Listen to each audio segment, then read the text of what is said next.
Good morning, everybody. It's 10:05, so I think we'll make a start. Welcome, everybody, to the AGM and strategy launch of the Heritage Trust Network. My name's Liz Bates, and I'm Chair of the Board of Trustees. We're going to take you through the business of the AGM first this morning. So David Tittle, our new CEO, and I will be doing a little bit of a double act on that this morning. But first of all, I just wanted to point out that if you want to make any comments or ask any questions during this morning, you can use the Padlet or the chat box, and the link for the Padlet is in the chat there for you. So please do comment and ask questions as we go along this morning.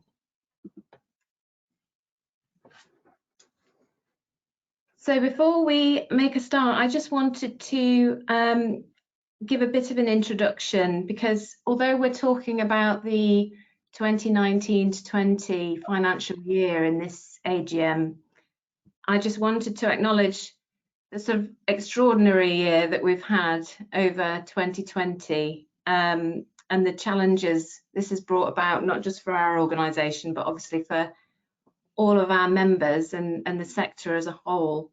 So I just wanted to pass on my huge thanks to my fellow board, my trustees who have worked very hard, as well as working on their individual day jobs and dealing with all the challenges that they face in that way. They've continued to contribute a huge amount to this organisation. So thank you very much to trustees.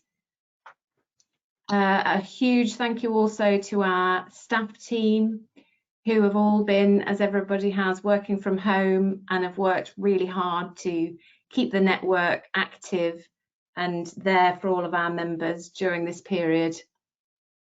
A massive thanks to them for all the flexibility and tenacity they've shown in keeping all of this going. And of course, a big thank you also to our funding partners for their continued support of what the Heritage Trust Network is doing. And also, I just want to acknowledge to all of our members that these are extraordinary times, and we don't underestimate the challenges that you're all facing at the moment. We've been really encouraged by all of the innovation and the achievements that are still being made by our members over the past year. It's been absolutely incredible, and the network is there supporting you every step of the way. So please do keep active within the network and keep sharing what you're doing, and we're here to support and advise as you need to. But that's all I wanted to say, just to acknowledge what's happening with us all at the moment. This is why we're all sat in our living rooms this morning rather than getting together as usual. So without further ado, I'm going to hand over to David, who's going to take us through a review of the last year. Over to you, David. No, we're doing the AGM agenda.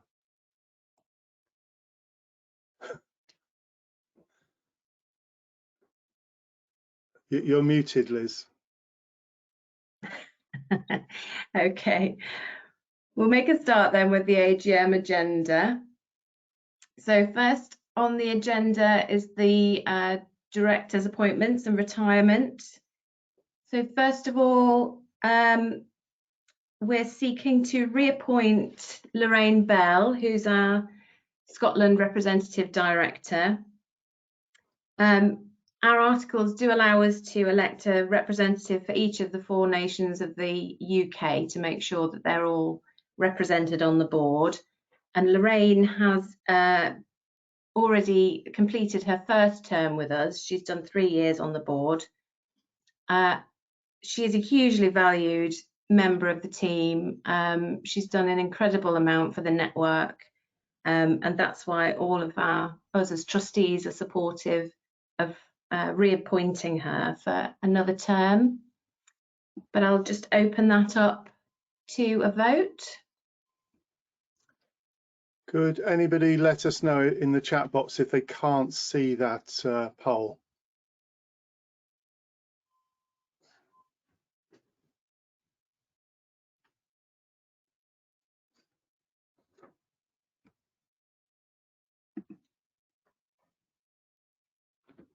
Okay. If everybody could vote now, and I'll close the poll in 10 seconds.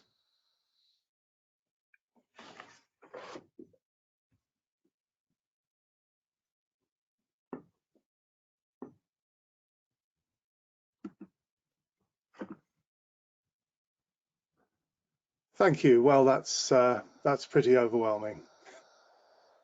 Yes, thank you very much, everybody. And Vicky tells me that all the proxy votes that we've received are also all in favour of Lorraine's reappointment. So, Lorraine, you're with us again for another 3 years. That's it.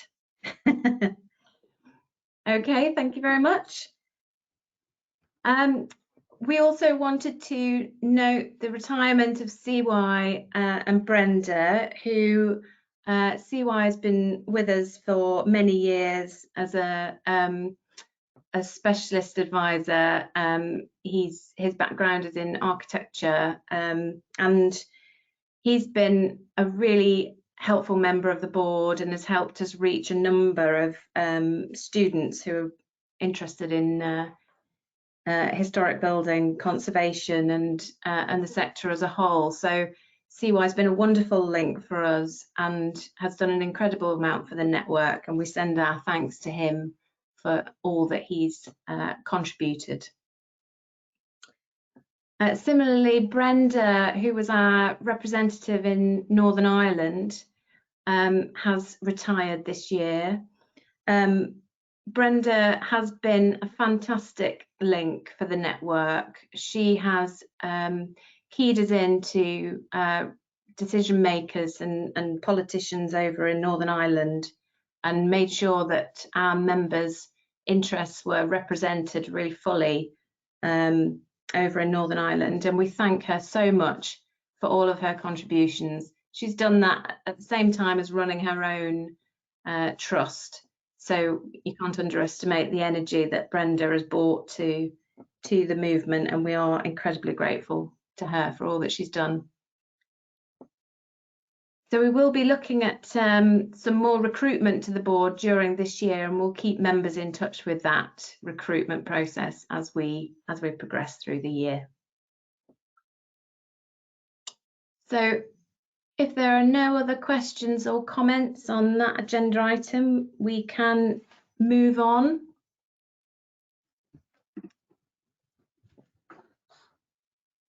Everybody happy to move on?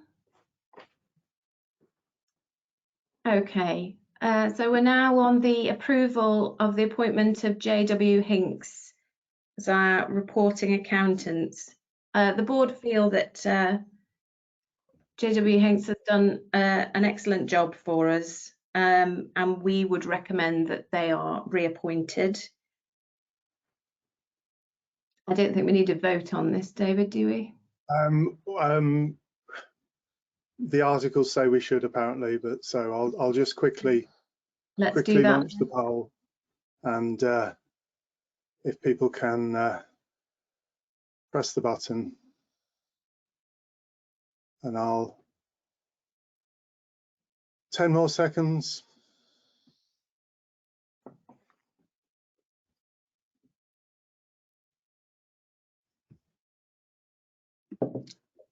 Okay, so thank you for that.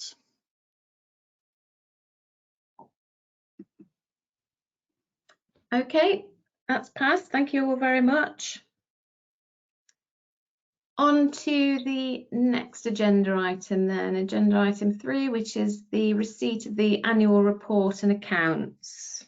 And I'll hand over to you, David, for that. Okay, I'm going to share my screen again, and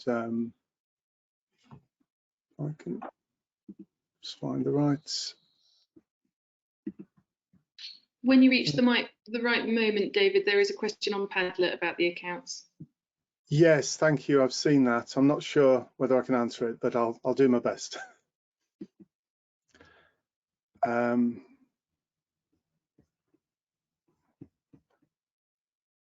Is everybody seeing the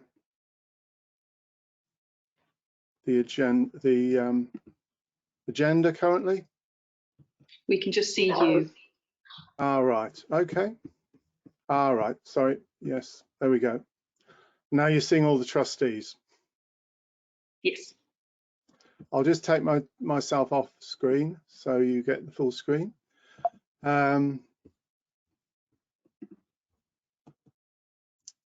It's just your webcam again, David. How odd. Right. Feel the button. Yeah. Right. Is that better? Yes. Okay. So the annual report and accounts is in the handouts section of your control panel if you haven't spotted it already. I should mention there's another document in there, a lot more exciting looking and glossy, because this year for the first time we're producing an illustrated annual review document, which is a much more comprehensive account of what happened last year for HTN, and also features 8 of our members. But for the purposes of the AGM, we're talking about the sort of the statutory accounts document. I'm just going to pick out 1 or 2 highlights. You can look at it in more detail and ask questions. So we still have to have a sort of conventional report of the trustees, and that's there in pages 1 and 2. There's a financial review and trustee details and the examiner's statement. We're not currently big enough to have an audit, but we do have to have an examiner.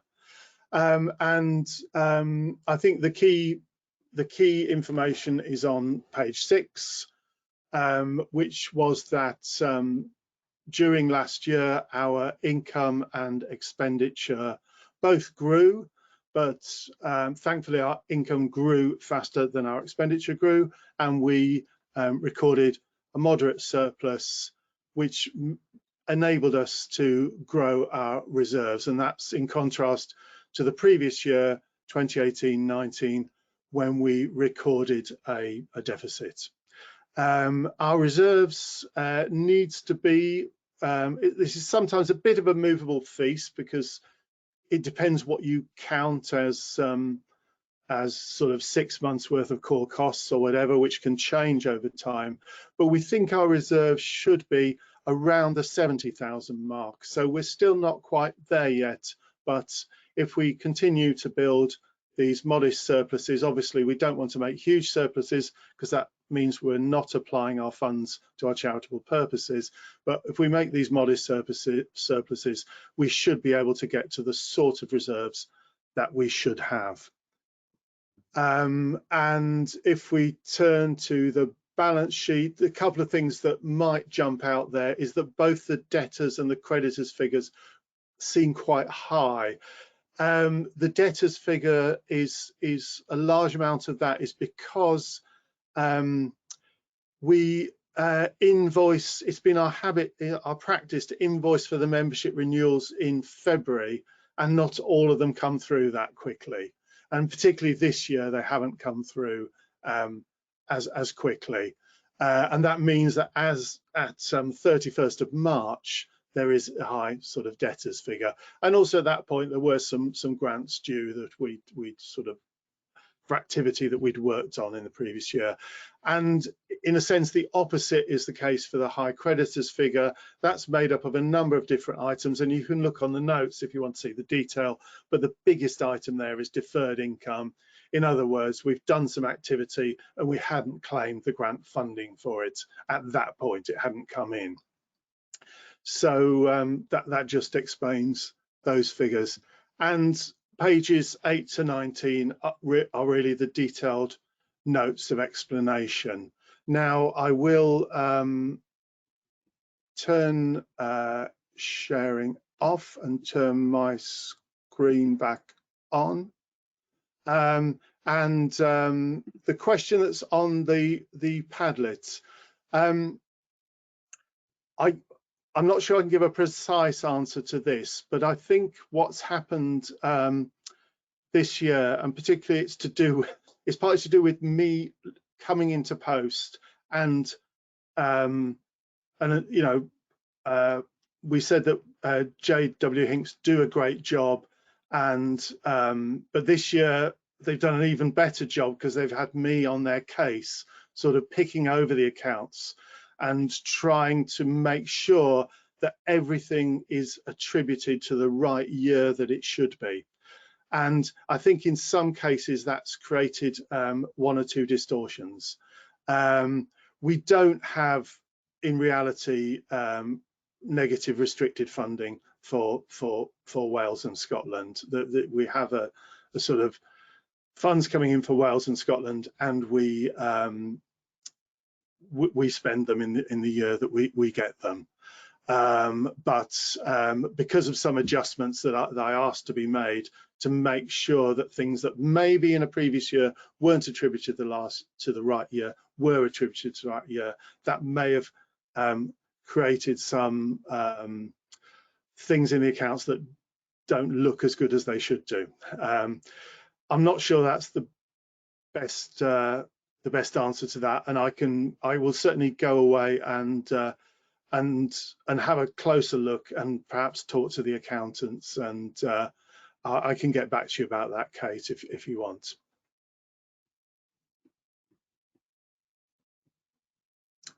Okay, if there's any other questions, please pop them in the Padlets. David, can I just add to that, just to reassure everybody that the funding that we receive for those countries, that those funds are held in a particular account code, under a particular code, and we do ensure that the funds that we receive for those areas are spent in those areas, just to reassure all of our members. Yes, and the same goes, there is a branches fund for the funds that we hold on behalf of branches, yeah. Which I think at the moment is pretty much only the Midland branch, but we have that capacity, but we do make sure that that fund is separate, and that means that branches can carry their funds over from one year to the next.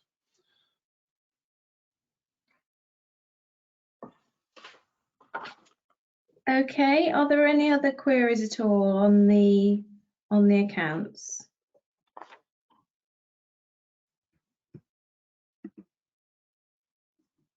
There's nothing else showing in Padlet. Okay, super. Okay, well, in that case, we'll continue on with the agenda then. So the next item is a motion to amend the articles of our charity. So David, would you just like to explain what the change is, please?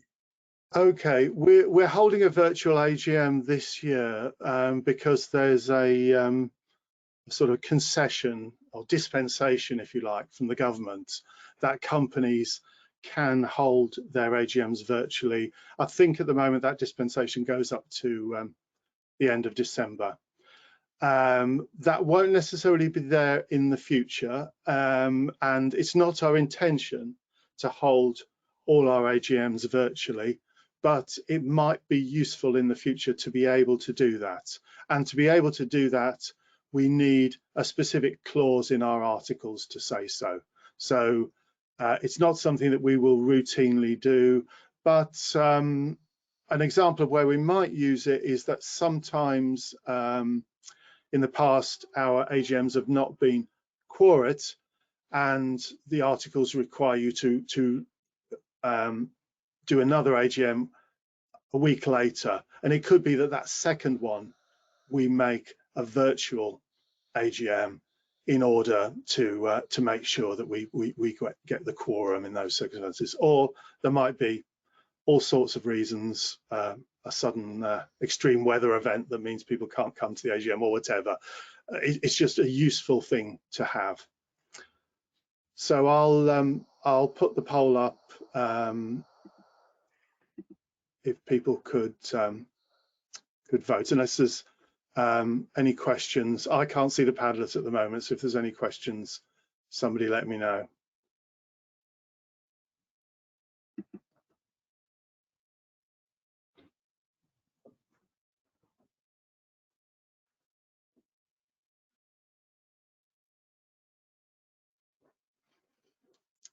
Okay, I'll give that 10 more seconds.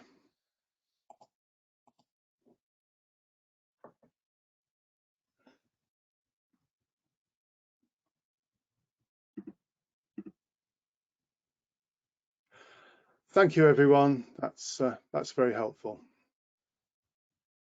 Excellent. Thank you very much, everyone. That just gives us, as David said, a little bit of flexibility going forward to make sure that our AGMs are undertaken as they should be. We're very conscious that we've got members across the UK, and we want to make sure that we give everybody the opportunity to contribute to these meetings. Okay, we move on to...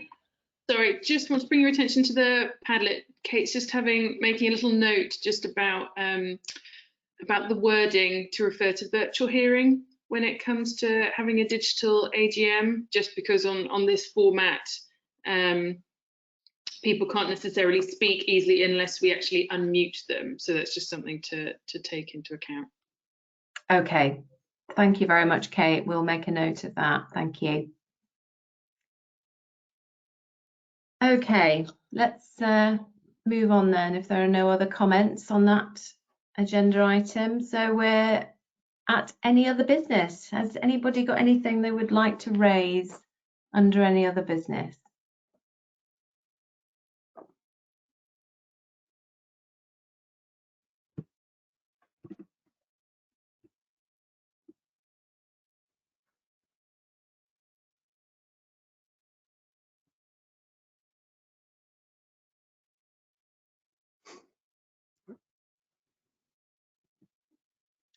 Okay, are there any comments on the Padlet? We've got a thanks and well done from Kate. Thanks, Kate. Thank you, Kate. Someone else is just making a comment now, and yeah, just to be clear, if anybody does want to speak directly, we can unmute you and you can ask a question directly. We've got a comment coming in now saying website security certificate. Not quite sure what that relates to.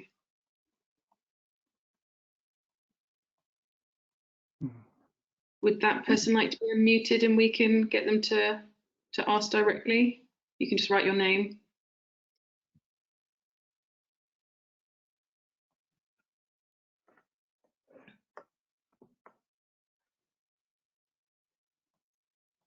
Nothing further coming through on that at the moment. Okay, well, if that's a question more generally about the network's website, we do have another question and answer session later on this morning, if you'd like to ask that or any other questions within that. Are there any other business in terms of the AGM?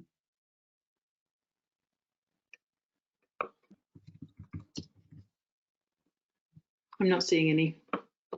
Okay, well, I think we conclude the AGM there then. That's the business end over with. Thank you very much, everybody, for your participation in that. And it is time now, isn't it, David, to hand over to you, yes, for review of the year, because that's the exciting bit. I was a bit too keen to get to that bit. So I'll hand over to you, David. Okay, thank you, Liz. I've done this as a pre-recorded film to reduce the stress, or I had the stress earlier and don't have now. So I'm going to share that film with you. I'll just take my webcam off.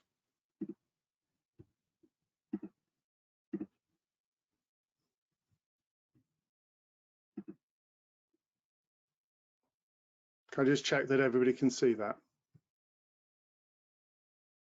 Yes.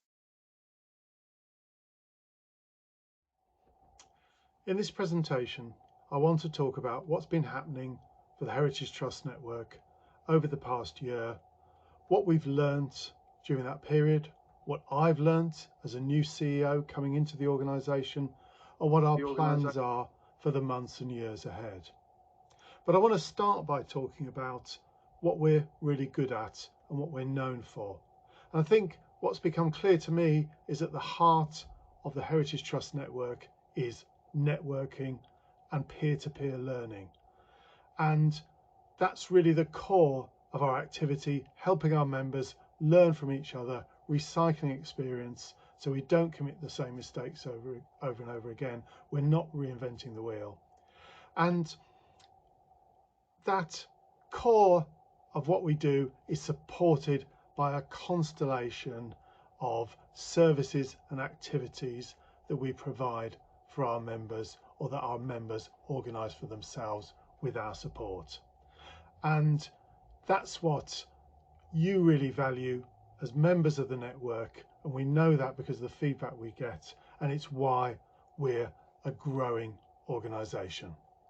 Over the past year, we've had great success with funding, but that's really built upon a base, which is our membership and membership services income, the income that we get from our conference and things like that. And that allows us to provide a basic service to our members. And on top of that, we have specific funding to work in the devolved nations. So from Cadw and Pilgrim Trust in Wales, and from Pilgrim Trust in Northern Ireland, where through our partnership with Architectural Heritage Fund, we're able to deliver support to members and organise branches. In Scotland, we have a much more substantial operation with Sarah, our dedicated support worker for Scotland. And that's with help from the National Trust for Scotland and Historic Environment Scotland. But over the past year, we've also had some significant funding success. Our application to the National Lottery Heritage Fund for unlocking the power of communities was successful. And that's a major project over the next 3 years, led by Programme Manager Bev Gormley. And that will improve our network of branches, events and peer-to-peer support, provide new digital services such as webinars and fundraising platforms, improve our membership systems, increase our income generation, and improve our partnership working and the way we're able to advocate on your behalf. We've also achieved a contract with the Architectural Heritage Fund in partnership with locality to deliver 9 events a year over the next 3 years around heritage-led high street regeneration, a very important topic in these times. And with support from Historic England, we've been able to employ me for the first time as your first Chief Executive, with Historic England paying around 70% of my wages, so that I don't just have to work in England, I can work throughout the UK. And really my role is around strategic planning, income generation, raising the profile of the network, building partnerships and participating in the debate and advocacy on your behalf.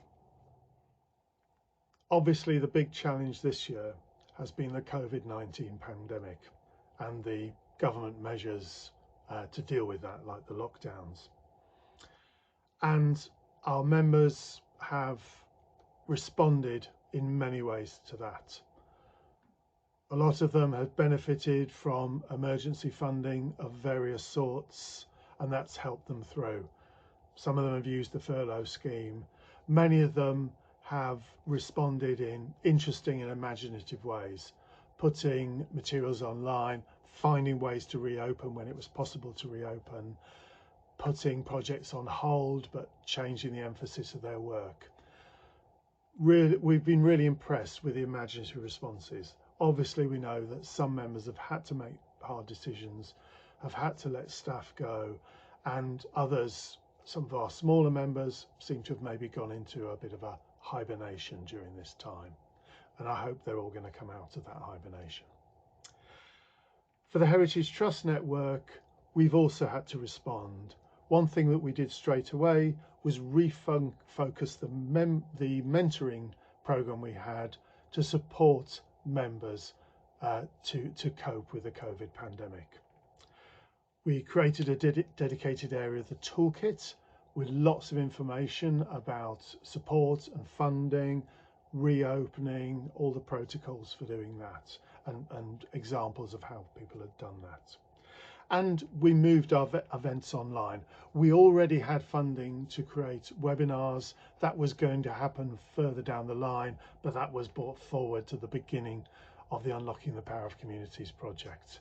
And we've delivered a great many online events this year, which have been hugely successful, some of them getting fantastic numbers of attendees. It makes events very accessible, and it removes the hassle of travelling. It means that people can attend our events from Orkney to Truro, from Coleraine to Margate.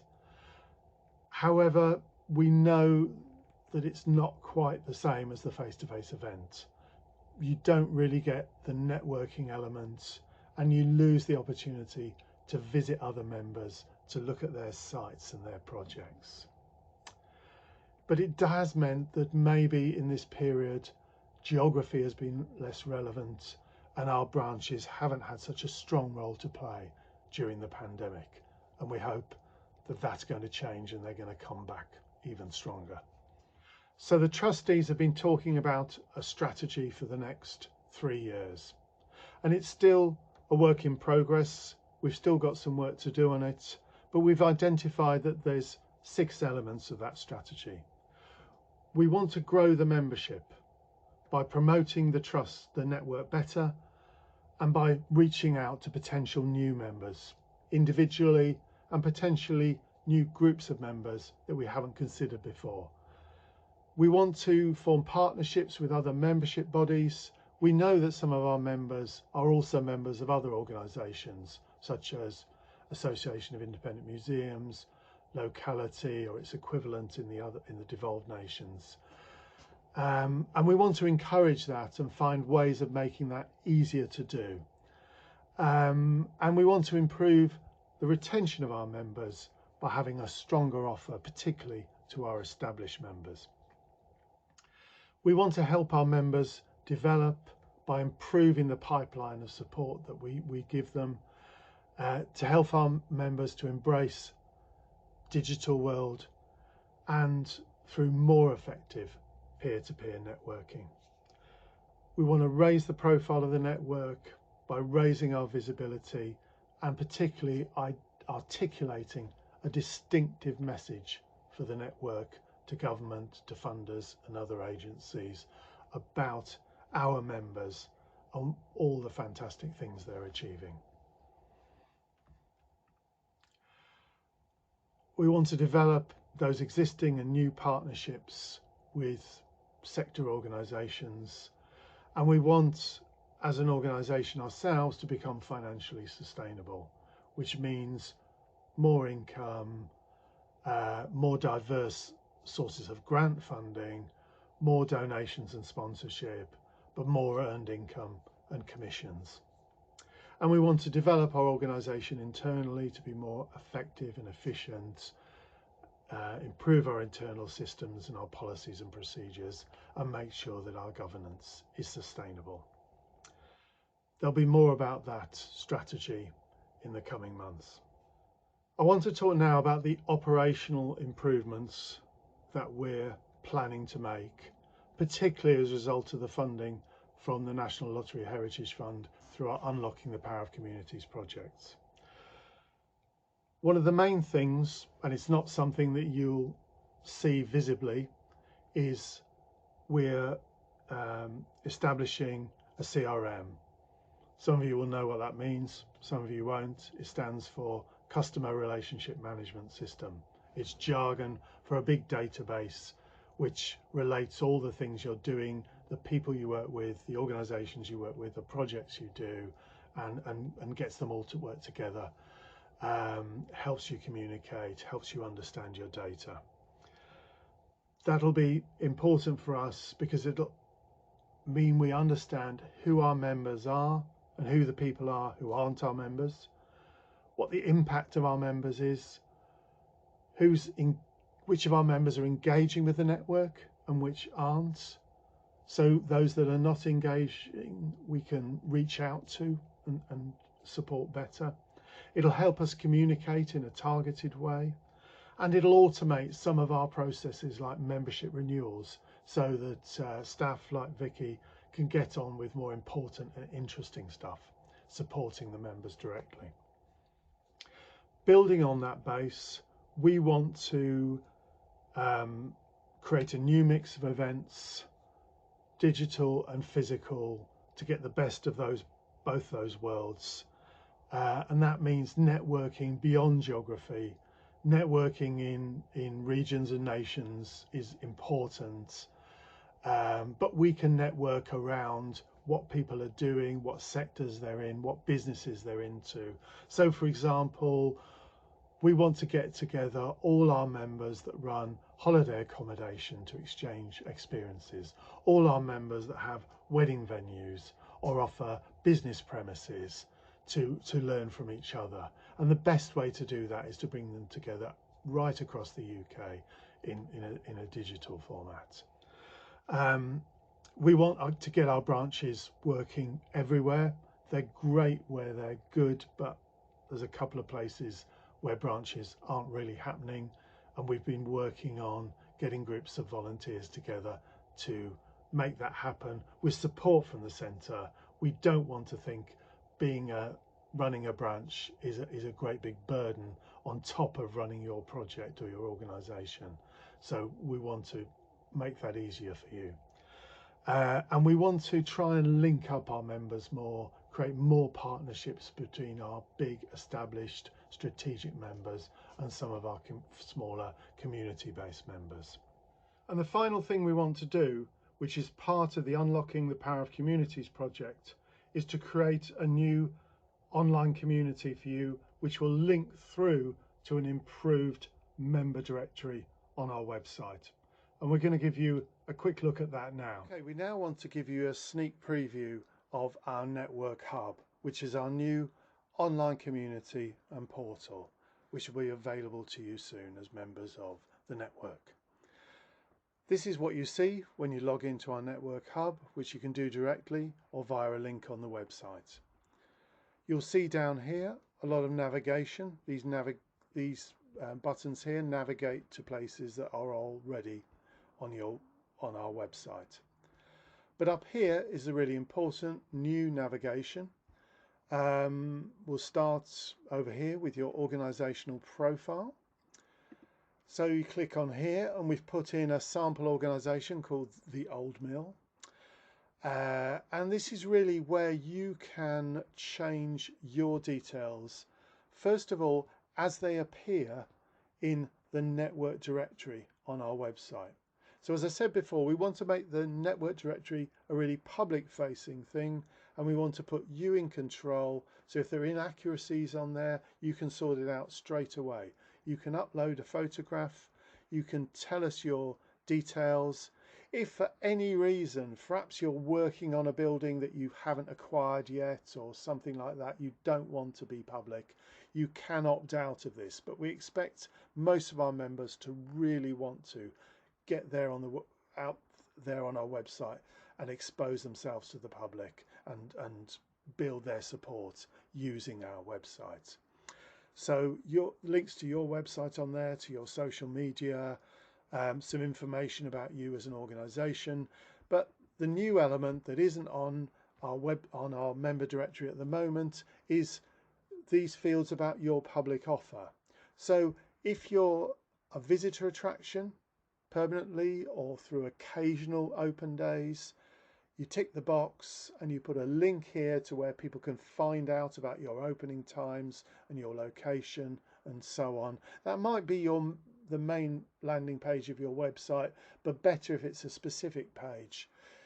Suppose you're offering holiday accommodation, tick the box and put a link here, which again could be your website, or if you're using an agency, it could be the agency website.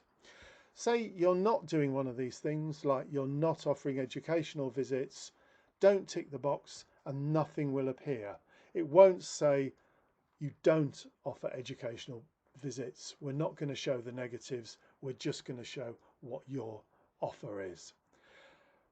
We also want to have some information about your organisation which won't necessarily be made public, but is for us to use to represent you better, to understand you better, to understand what you're doing, how big you are, what support you might need.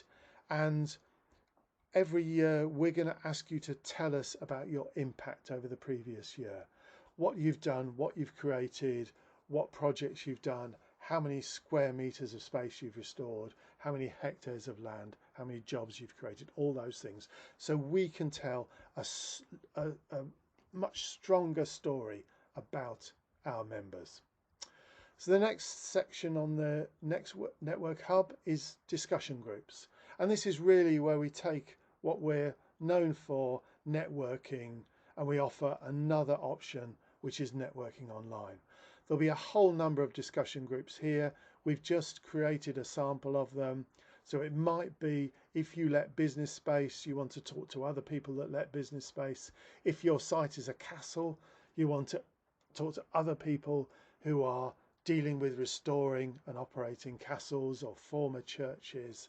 If you're at a certain point in your project, so you're currently got people on site delivering your restoration project, you're in those construction phases, you want to talk to others who are dealing with the same projects, you may have some queries you want to pose.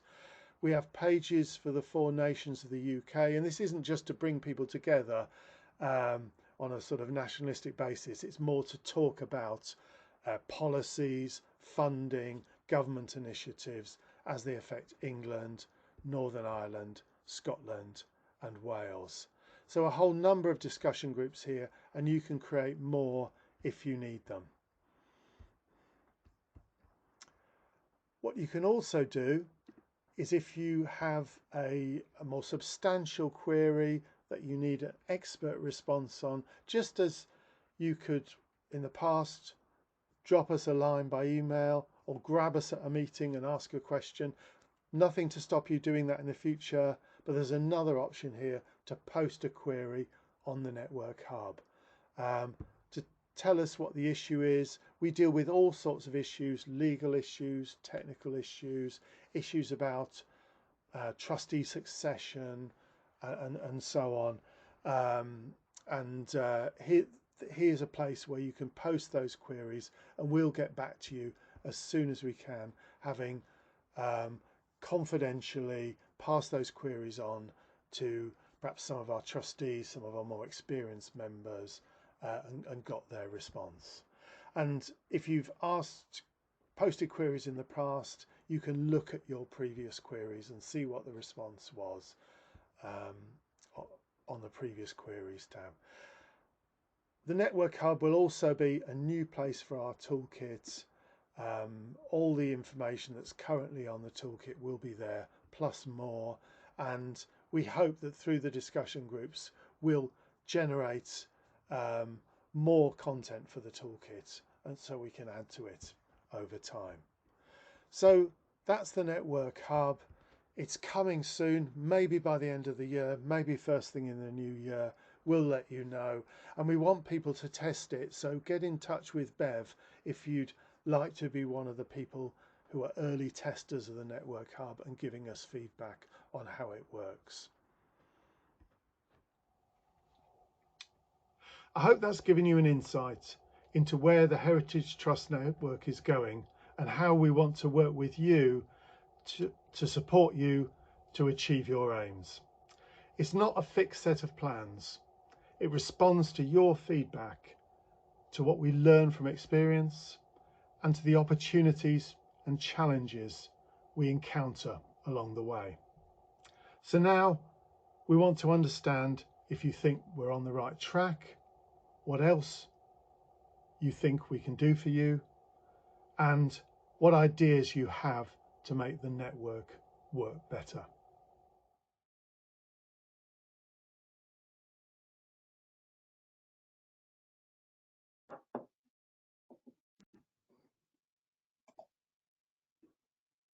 Okay, thank you very much, David, for that. That was an excellent video. Well done. I think it's really exciting times for the network at the moment. We've, as David said, we've got some resource from our funders to be able to really get out there in a virtual sense at the moment, but as soon as we possibly can in a physical sense to support our members as much as we can. And the Network Hub, we're really excited about the opportunity that offers in expanding on what we know about our membership and therefore the way in which we can advocate for all of you. So shall we open it up to any questions people might have now? Yes, I just wanted to say, it's actually, you know, looking back at that, I realised what I missed. Okay. And that is one element of the member directory. I talked about the offer to visitors and so on that can go on the member directory, but also if you're currently fundraising, and that might be that you simply have a donate button on your website, or it might be that you're doing a full-on crowdfunding campaign, that could also be a link. So if people go onto our website, they spot a member that they're really keen on, perhaps locally or somewhere that they love, there can be a donate option on there. They'll take them through to your donate button or crowdfunding campaign. And the other one is if you're currently seeking volunteers, that can be an option on there as well. So it isn't just about visitors and sort of business things. There is a question from Catherine there about the number of users we can have per member. That's something we're experimenting with. I think at the moment we're looking at maybe having a limited number per member. So it might be 3 or 4 users per member. The issue is that each one costs, and we have to buy sort of groups of licenses. We have to buy 500 licenses or something like that. So we don't know what the take-up will be at the moment. So we're just we'll be experimenting in the first phases and saying, oh, you can all have 4 users per member, and we'll see how that goes. Yeah, so lots of positive comments. Thank you to Jane for offering to help us test that out. That's much appreciated. Anybody else, if you want to let us know on the Padlet or drop Bev a line, as David suggests, to help us to test that out, that would be fabulous. We got any other queries or comments that we need to come back on? Thank you for popping along, Kate. I can see you've got another meeting at 11, so thanks for your contributions. There's just that question from Kate about the Network Hub having organisational, oh, sorry, I can't get my words out, organisational profiles.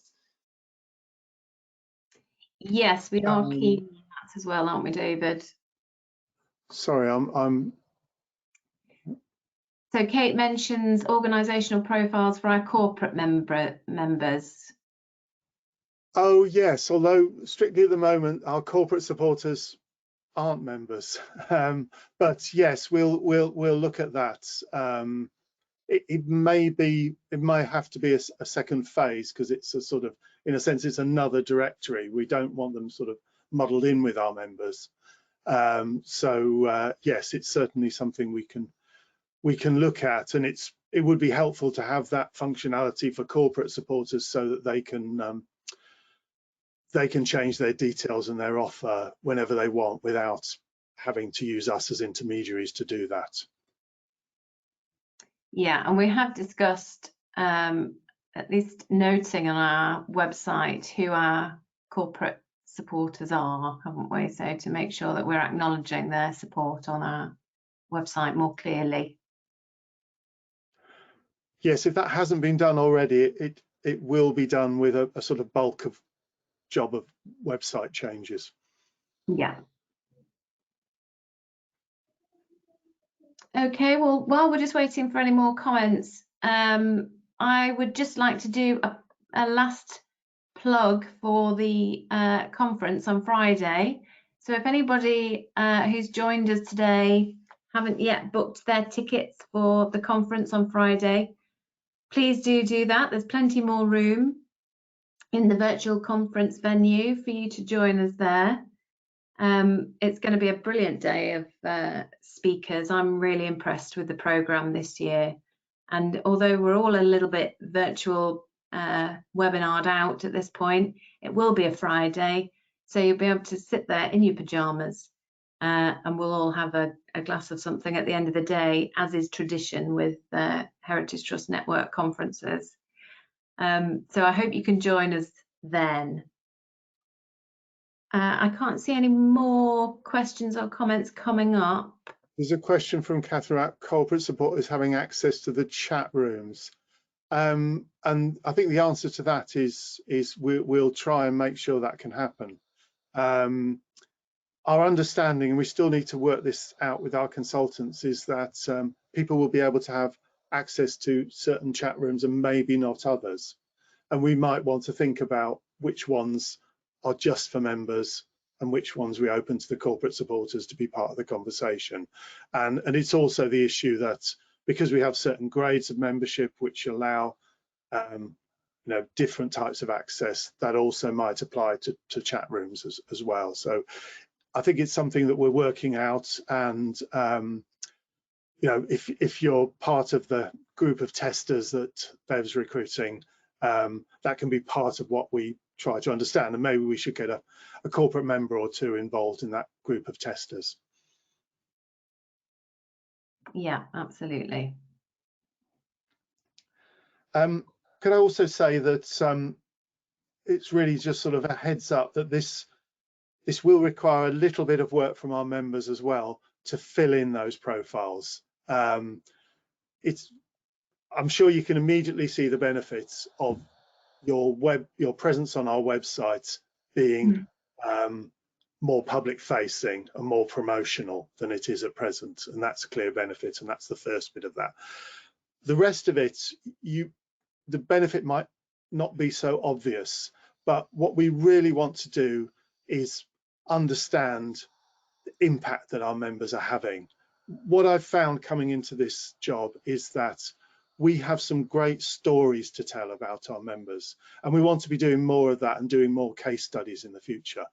But what I find difficult at the moment is I can't say that our members have restored X 100,000 square meters of space or created X hundred jobs, and I want to be able to tell that story in the future. So when we ask you to do a sort of annual report on your impact, it will be a bit of work. Somebody will have to sit down for half an hour or so and fill that all in. If you've done a recent funding application, you probably have all that information, so it should be easy, but it will be worth it, because I think it'll be worth it for yourself to think about that as an organization, but to help us represent you and tell the story of our trust, it'll be a very powerful thing for us to have.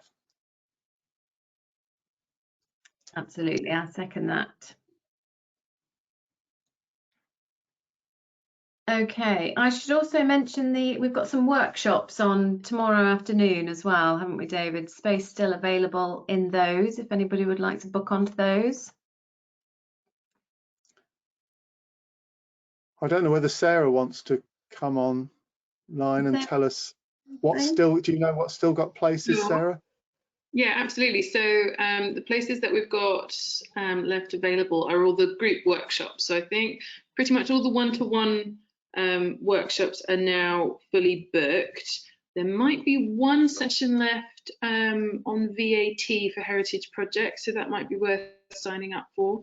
But we've got 4 workshops from the Architectural Heritage Fund looking at projects in rural areas, looking at sustainability, community shares, and then they're also doing their kind of classic ask the funder session, which is a really good opportunity just to go and ask them anything, essentially. Then we've got a session from the Heritage Alliance on rebuilding heritage with Vanessa Moore, which is their new programme. So if you want to find out anything about that, then that's a good one to attend. We've got Ask the Architect with Buttress Architects. So again, any kind of question to, actually it's going to be an architect and a heritage consultant, so anything to do with that process, just sign up for that one. That will be really good. Let's see, is that all of them? Oh, the VAT ones are now all sold out. So yeah, that's all of them, but there's plenty of spaces left in those group workshops. Excellent, thanks, Sarah. So yeah, please do take part in the workshops tomorrow and come along to our conference on Friday. I'm really excited about that. I'd just like to thank our staff team for setting up this AGM for us. There's, as you can imagine, quite a lot of work that goes on behind the scenes to set these events up. So many thanks to Bev and to Sarah and to Vicky for all of their work in setting this up. So it's gone so smoothly this morning. Thank you all very much. And yeah, we'll look forward to seeing you over the next couple of days. Many thanks to everybody for joining in today. The network is, you know, here for you more than ever in these challenging times. So please do keep in touch with us. Let us know what you're up to and let us know how we can help. Okay, thank you very much, everybody. Thank you. And if any more questions occur to you, feel free to email any member of the team directly. Thank you very much. Thank you, Liz. Thank you.